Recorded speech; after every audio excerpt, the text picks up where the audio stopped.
Donc le dernier dossier, le dossier 5, Monsieur P, 65 ans, est un musicien. Ses comorbidités sont un tabagisme actif à 35 paquets années, une ACFA traitée par cordarone et du Syntron, et un diabète de type 2 traité par glucophage.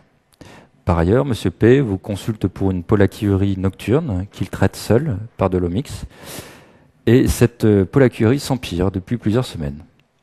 Au toucher rectal, vous sentez un nodule dur et régulier du lobe prostatique droit. Vous suspectez un cancer de la prostate. Voici la question. Quelle est votre attitude pratique pour confirmer votre hypothèse? Deuxième question, il s'agit bien d'un cancer de la prostate. Quels sont les facteurs pronostiques dans cette situation? Troisième question, il s'agit d'un cancer de la prostate localisé de bons pronostics avec un PSA à 8. Citez les différentes options thérapeutiques. Quatrième question, le laboratoire, en fait, s'est trompé. En réalité, le PSA est à 15. Réalisez-vous d'autres investigations? Si oui, lesquelles? Cinquième question, Monsieur P n'est jamais revenu à vos consultations. Et plusieurs années plus tard, vous êtes appelé aux urgences de votre hôpital car Monsieur P se plaint d'un déficit moteur des membres inférieurs après 2 semaines de douleur du rachis dorsal, devenu nocturne et rebelle à l'efferalgan codéiné. Une IRM est demandée, commentez-la. Sixième question, quelle est votre attitude dans l'immédiat? Septième question, le passage aigu étant réglé, quel est le principe de votre traitement systémique?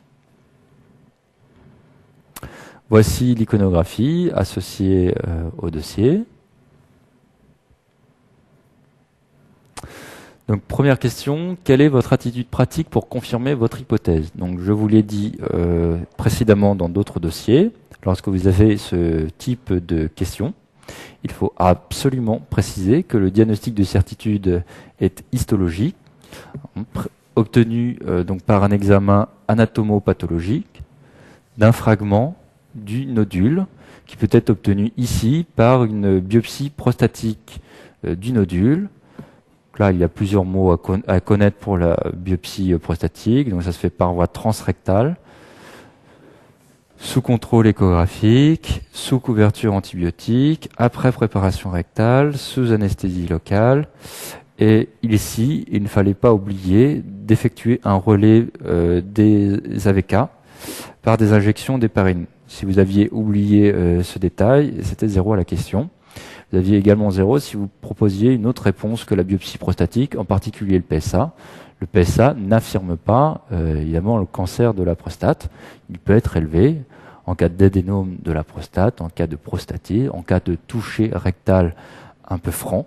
Donc retenez vraiment que lors d'une question qui vous demande de confirmer une hypothèse d'un cancer, précisez bien que ce soit histologique sur un examen anatomopathologique d'un fragment de la tumeur. Donc il s'agit bien d'un cancer de la prostate. Quels sont les facteurs pronostiques dans cette situation?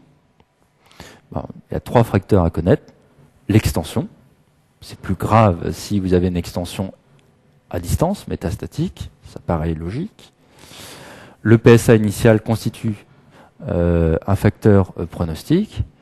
Et ne pas oublier le score de Glisson. Il y en a d'autres qui sont développés, mais retenez ces trois éléments qui sont utilisés quotidiennement pour la décision thérapeutique dans ce cadre. Il s'agit d'un cancer de la prostate localisé de bons pronostics avec un PSA à 8. Citez les différentes options thérapeutiques. Donc, en cas de cancer de prostate localisé, de bons pronostics, 3 options sont possibles. La radiothérapie externe, la curithérapie et la chirurgie par prostatectomie radicale. Donc, 4e question, le laboratoire s'est trompé. En réalité, le PSA est à 15. Réalisez-vous d'autres investigations? Si oui, lesquelles? Donc il faut répondre à la question, pose la question. Donc oui, non. Ici, c'était donc oui, parce que le PSA est supérieur à 10, donc on craint une extension à distance. Donc on va effectuer des examens radiologiques à la recherche d'une extension locorégionale par un scanner abdominopelvien à la recherche d'anéopathie pelvienne.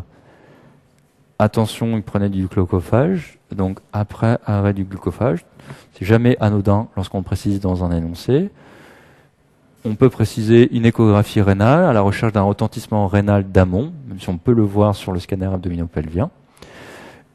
Une scintigraphie osseuse, dont l'objet et le but est la recherche de métastases osseuses. Une radiographie pulmonaire, recherche de métastases pulmonaires. Les examens biologiques vont un peu dans le même sens, donc on recherche un retentissement rénal en effectuant un dosage de l'urée et de la créatinamie, un envahissement médulaire en prescrivant donc une numération de formule sanguine, une atteinte hépatique en réalisant un bilan hépatique et la recherche de troubles calciques, une hypercalcémie ou plus souvent une hypocalcémie dans le cancer de la prostate, donc en dosant la calcémie. Donc Monsieur P n'est jamais revenu à vos consultations et plusieurs années plus tard, vous êtes appelé aux urgences de votre hôpital car Monsieur P se plaint d'un déficit moteur des membres inférieurs après 2 semaines de douleur, de rachis dorsal, devenu nocturne et rebelle à l'effet codéiné. Une IRM a été demandée, commentez-la. Donc précisez quel est le type d'examen. Donc il s'agissait d'un IRM du rachis dorsal en coupe longitudinale, pondération T2, T2 parce que le liquide céphalorachidien était blanc. Donc on y voyait un aspect de compression médulaire au niveau dorsal, avec un tassement cunéiforme d'une vertèbre dorsale et rupture du mur postérieur. Juste commenter donc l'image. Donc on voyait ici donc la compression médulaire du cordon. Au niveau du rachis dorsal, il y a un tassement cunéiforme de la vertèbre avec une rupture du mur postérieur qui est là. Donc on voit que c'est un examen T2 parce que le liquide céphalorachidien est blanc. En fait, lorsqu'on observe plus précisément l'imagerie, il existait probablement ici une deuxième vertèbre métastatique avec tassement et probablement un retentissement sur le cordon médulaire. L'image principale était bien entendu celle-ci.